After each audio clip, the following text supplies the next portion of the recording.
नई नई नई ये बातें नई है जानकारी, आ गई अब हमारी सीनियर्स की बारी। नई नई नई ये बातें नई है जानकारी, आ गई अब हमारी सीनियर्स की बारी। इनके अनुभव से अपनी बदली दुनिया सारी, इनके अनुभव से अपनी बदली दुनिया सारी। टाटा टाटी नाना नानी करते बातें प्यारी, सुन लो तुम समझ लो तुम, हाँ सुन लो तुम समझ लो तुम, सुन लो तुम समझ लो तुम, बात ये हमारी। खुश रखोगे इनको तो होगी खुशी तुम्हारी। नई बातें हैं ये देखो नई जानकारी, आ गई अब हमारी सीनियर्स की बारी। किस्से कहानियां सेहत और विज्ञान की बातें, रेडियो कार्यक्रम अनुभव, सीनियर्स की बात সিনিয়র্স কে সাথ। আপনারা শুনছেন অনুভবের পডকাস্ট ধ্রুব তারা।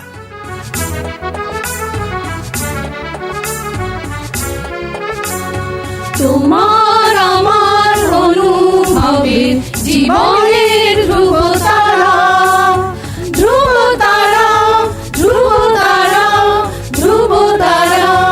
তোমার আমার অনুভবের জীবনের ধ্রুব তারা, ধ্রুব তারা, ধ্রুব তারা, ধ্রুব তারা। আপনারা শুনছেন ভারত সরকারের সামাজিক ন্যায় ও অধিকার প্রদান মন্ত্রকের অন্তর্গত national institute for social defence এবং মিডিয়া ফর কমিউনিটি ফাউন্ডেশন নতুন দিল্লির যৌথ উদ্যোগে নির্মিত পডকাস্ট অনুভবের নির্মিতি ধ্রুব তারা। অনুভবের এই অভিনব ভাবনা ও বিন্যাসে ডক্টর আর শ্রীধর ও শ্রী আলোক ওয়ার্মা। অনুভবের অন্তর্গত ধ্রুব তারা আপনাদের জন্য নিবেদন করলেন Calcutta metropolitan institute of gerontology, সংক্ষেপে CMIG। আপনাদের আরও বলে রাখি, প্রবীণ নাগরিকদের যে কোনো সমস্যা, যেমন ডাক্তারের প্রয়োজন, হাসপাতাল, বৃদ্ধাশ্রম, প্রবীণদের নিয়ে কর্মরত সংস্থা, আইনি সহায়তা, আবেগজনিত যে কোনো সমস্যা হলে অথবা প্রবীণদের উপরে যে কোনো রকমের অপমান কিংবা অত্যাচার, নিগ্রহ অথবা গৃহহারা প্রবীণদের সব রকমের সহায়তার জন্য জাতীয় শুল্কমুক্ত নম্বর 145667। আরেকবার বলছি, ন্যাশনাল টোল ফ্রি নাম্বার 14567, এই নাম্বারে যোগাযোগ করুন। সমাজ, জীবন এই তার ভালো লাগার বিষয়, এই নিয়ে কাজ করেন কৃষ্ণপদ ভট্টাচার্য। তারই কিছু অভিজ্ঞতার কথা এখন আপনাদের জন্য। নমস্কার, আমি কৃষ্ণপদ ভট্টাচার্য বলছি। অবসর গ্রহণের পর আমি নিজেকে একটু অসহায় ভাবছিলাম যে কি করব এরপরে। আমি কি এই সমাজে একদম অপাঙ্ক্তেয় হয়ে যাব, আমার দ্বারা কোনো কিছু করা যাবে না। সেই ভুল ধারণাটা আমার কেটে গেল যখন এই বয়স্কদের নিয়ে কিছু করা যায় এমন একটা গঠনমূলক কাজের সাথে জড়িত হলাম। সেই থেকেই আমার ভাবনা হলো যে আমি এখানে যে সমস্ত কেয়ার গিভার ট্রেনিংগুলো নিয়েছি, বয়স্ক মানুষদের উপকারে যেগুলো আসে, সেগুলোকে কিভাবে ডেভেলপ করা যায়, তাদের সাহায্যে আসতে পারি, সেগুলো করার পর আমি যে অঞ্চলে থাকি একটা সমবায় ভিত্তিক আবাসন বিশাল একটা জায়গা নিয়ে আছে। মোস্টলি পূর্ববঙ্গের থেকে আগত উদ্বাস্তুদের নিয়ে তৈরি করা একটা সমবায়। সেখানে আমি একটি ছোট্ট আমার একটা বাসস্থান আছে। যাই হোক, তাদের কর্মকাণ্ড অনেক রকম আছে। তার মধ্যে যা ওই সোসাইটির সাথে, কোঅপারেটিভ সোসাইটির সাথে যে সদস্যরা আছেন, তাদের একটা ট্রাস্টি বোর্ড আছে যারা মোটামুটি সমস্ত কিছু পরিচালনা করেন। তারা নানা রকম ইনোভেটিভ কাজ করেন, জনকল্যাণমূলক কাজ করেন। যেমন কোনো মেডিসিন শপ বা ক্লিনিক এই ধরনের, যেখানে ডাক্তারবাবুরা আসেন, স্বল্প ব্যয়ে স্বল্প ফিজে ওনারা চিকিৎসা করান। এই ধরনের কাজগুলো যখন হতে লাগলো, তারপরে লোক সংখ্যা বাড়তে যখন লাগলো এই অঞ্চলে, তখন আরো কিছু কল্যাণমূলক কাজে আমরা হাত লাগালাম। এর মধ্যে আছে সুইমিং পুল করা, জিমনাস্টিক করা, এই ধরনের কাজ। তারপরে আমার মাথায় যেটা এলো একটা চিন্তা, যে আমার মতো বয়সে যারা বয়স্ক মানুষরা, তারা বেশিরভাগ একটু হতাশায় ভোগেন। আমি অনেকের সাথে গল্প করে দেখেছি, তারা ঘরেতে একটা কিরকম অসহায় মনে করেন অবসরের পর, যে কি করব, আমাকে কি আর কোনো কাজ নেই, আমি কি এই সমাজে কিংবা সংসারে একদম অচ্যুত হয়ে গেলাম। এই যে ভাবনাটা থেকে তাকে মনের মধ্যে বড় পীড়া দেয়, এবং সেটা যখন সে এক্সপ্রেস করে তখন আমরাও তার সমব্যথী হই। তো যাই হোক, তখন আমি সমবায় কর্মকর্তাদের মধ্যে আলোচনা করলাম যে আপনাদের তো অনেক জায়গা আছে, একটা জায়গাকে নির্দিষ্ট করুন যেখানে বয়স্ক লোকেদের স্বাধীনভাবে থাকতে পারবে, অর্থাৎ একটা বৃদ্ধাশ্রম করলে কেমন হয়। তো ওরা ভাবলো ঠিক আছে, এটা তো ভালো একটা সাজেশন, সেটাকে তারা গ্রহণও করলেন।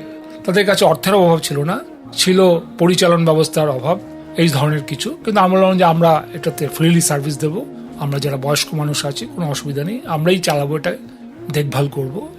এই নিয়ে যখন কাজ শুরু হলো, প্রথমে আমরা 10 জন মানুষকে নিয়ে শুরু করেছিলাম। সেই 10 জনের কাছে আমরা ফিডব্যাক নিতে লাগলাম যে কেমন লাগছে আপনাদের এই জীবন একটু আলাদাভাবে। বলে আমরা খুব ভালো স্বাচ্ছন্দ্য বোধ করছি, আনন্দ পাচ্ছি, আমাদের চিন্তা ভাবনা থেকে আমরা মুক্ত বিহঙ্গের মতো ঘুরে বেড়াতে পারি। এই জিনিসটা আমার খুব ভালো লেগেছিল।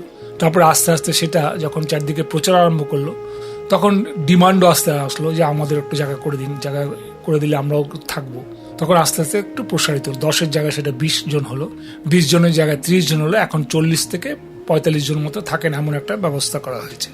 আজকে আমরা খুশি যে আমরা সেই বয়স্ক লোক মানুষদের যে মুখে হাসি ফোটাতে পেরেছি, যারা অসহায় বোধ করতেন, কারো ছেলে মেয়ে বিদেশে থাকে, কারো মেয়ে বিয়ে হয়ে যাওয়ার পর চলে গেছেন অন্যত্র, সংসারের স্বামী স্ত্রী কিংবা একাকিত্ব বোধ করেন, এরকম প্রচুর লোক আছেন যারা একা থাকেন, বিপত্নিক। আমরা তাদেরকে এখানে একটা ঠাঁই দিতে পেরেছি, তারা সেটার জন্য আমাদের কাছে কৃতজ্ঞতা বোধ করেন। কিন্তু আমরা কৃতজ্ঞতা বোধের থেকেও আমরা মনে করি যে তাকে যে আমরা এই জিনিসটা দিতে পেরেছি, উপহারটা, এটাই আমাদের কাছে একটা বিরাট পাওনা এই সমাজে। যাই হোক, আজকে আমরা গর্বের সাথে বলতে পারি, মাঝে মাঝে তাদেরকে নানা রকম অনুষ্ঠান যখন আমাদের ওখানে হয়, দুর্গাপুজোর সময় বা বিভিন্ন সামাজিক অনুষ্ঠানে তাদেরকে একত্র করি, তাদের অভিজ্ঞতা আমরা নেই, তাদেরকে সেগুলোকে বলতে বলি, এতে তারা খুব খুশি বোধ করেন। মাঝে মাঝে আমরা কোথাও তাদের শর্ট ডিস্টেন্সে একটু বেড়াতেও নিয়ে যাই, এটাও একটা দর্শনীয় জায়গা থাকলে সেই জায়গাকে আমরা বলি যে আপনারা আসুন, চলুন দেখুন।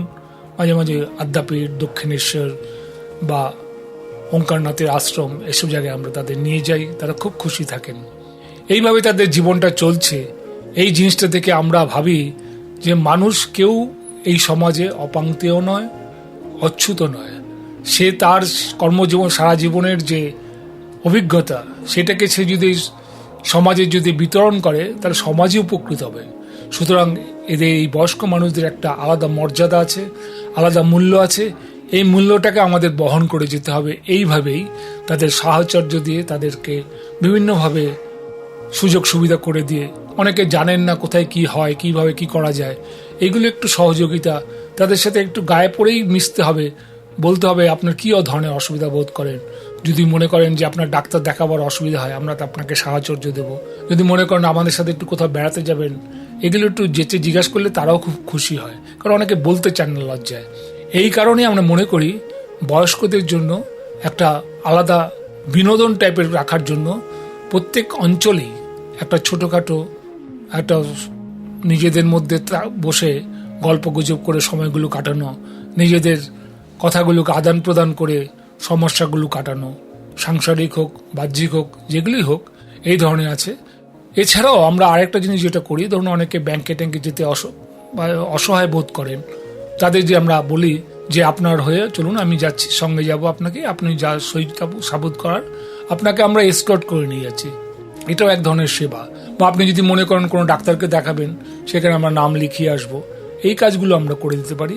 এগুলো করছি এখন আমি, যেহেতু আমার যদিও বয়স 70, এখনও চলশক্তি আছে বলে আমরা এগুলো করে যাচ্ছি। এবং আজীবন আমি এটা প্রতিজ্ঞা করেছি, যখন এই সমাজে আছি, যতক্ষণ আমার শ্বাস প্রশ্বাস চলবে, আমি বয়স্ক মানুষদের নিয়ে চলবো, তাদের নিয়ে আনন্দে থাকবো। এই নিয়ে আমাদের চলছে, এইটাই আমাদের আনন্দের বিষয়। আমরা এইভাবেই বেঁচে থাকতে চাই। এটুকুই আমার কথা।